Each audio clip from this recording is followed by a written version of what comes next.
Assalamualaikum warahmatullahi wabarakatuh. Pada kesempatan kali ini saya akan menyampaikan 7 golongan yang mendapatkan naungan dari Allah Subhanahu wa taala pada hari kiamat nanti. Allah Subhanahu wa taala akan memberikan perlindungan dan keamanan pada mereka di hari yang penuh dengan kesulitan dan kepanikan, yaitu hari kiamat. Golongan pertama adalah seorang pemimpin yang adil. Prinsip keadilan sangat penting bagi seorang pemimpin karena dia yang akan bertanggung jawab atas rakyat dan negerinya. Islam sangat mengedepankan keadilan dan seorang pemimpin tanpa kecuali harus memenuhi hak setiap orang, baik kepada muslim ataupun non-muslim, kerabat atau orang asing, teman atau musuh. Karena itulah seorang pemimpin mendapatkan perhatian khusus dan menjadi salah satu dari 7 golongan yang akan mendapatkan naungan Allah Subhanahu wa taala. Kemudian golongan kedua adalah pemuda yang menggunakan masa mudanya dengan kegiatan yang baik dan senantiasa beribadah kepada Allah Subhanahu wa taala serta tumbuh dewasa dalam beribadah kepada Allah Subhanahu wa taala. Allah memberikan keistimewaan naungannya kepada pemuda yang selalu memujanya. Karena tidak sedikit masa muda seorang justru dihabiskan dengan segala hal kehidupan duniawi. Masa muda memang sangat rentan terhadap godaan hidup dan cenderung menjauh dari jalan Islam.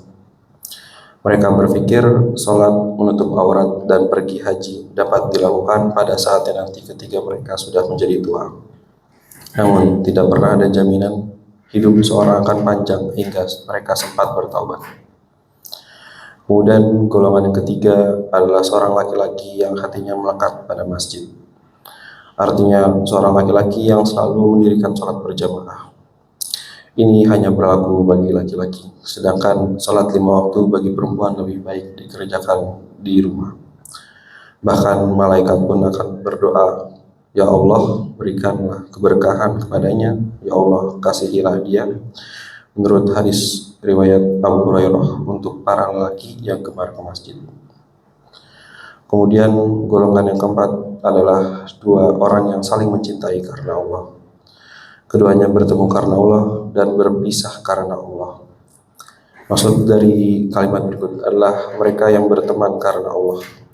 Seorang teman yang dipilihnya karena sama-sama di jalan Allah dan tidak melihat seperti apa rupa orang tersebut dan tidak memandang asal bahkan warna kulitnya. Sebuah pertemanan yang lahir karena iman kepada Allah Subhanahu wa taala. Kemudian golongan yang kelima adalah seorang laki-laki yang menolak diajak berzina oleh perempuan cantik atau berpangkat tinggi. Laki-laki itu selalu mengatakan, "Aku takut kepada Allah." Nabi Muhammad juga memperingatkan secara khusus kepada umatnya agar tidak terjerumus dalam godaan perempuan. Nabi bersabda, "Dunia ini manis nan hijau, dan sesungguhnya Allah akan mengangkatmu sebagai penerusnya untuk melihat bagaimana kamu bertindak. Jadi hindari godaan wanita. Sesungguhnya cobaan pertama untuk Bani Israel disebabkan oleh wanita." Hadis riwayat Abu Sa'id Al-Khudri dan dikumpulkan oleh Sahih Muslim. Kemudian golongan yang keenam adalah seorang yang beramal dan menyembunyikannya, sehingga tangan kirinya tidak tahu apa yang disedekahkan oleh tangan kanannya. Maksudnya adalah sedekah yang dilakukan secara sembunyi-sembunyi untuk menghindari sifat riya. Riya merupakan perbuatan yang dilakukan semata-mata untuk mendapatkan pujian dan pengakuan dari orang lain. Dan yang terakhir, golongan ketujuh adalah seorang yang selalu berzikir kepada Allah dan dalam keadaan sepi ia meneteskan air mata.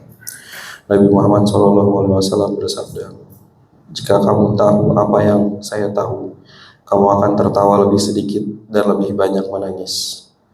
Hadis riwayat Abu Hurairah dan Anas.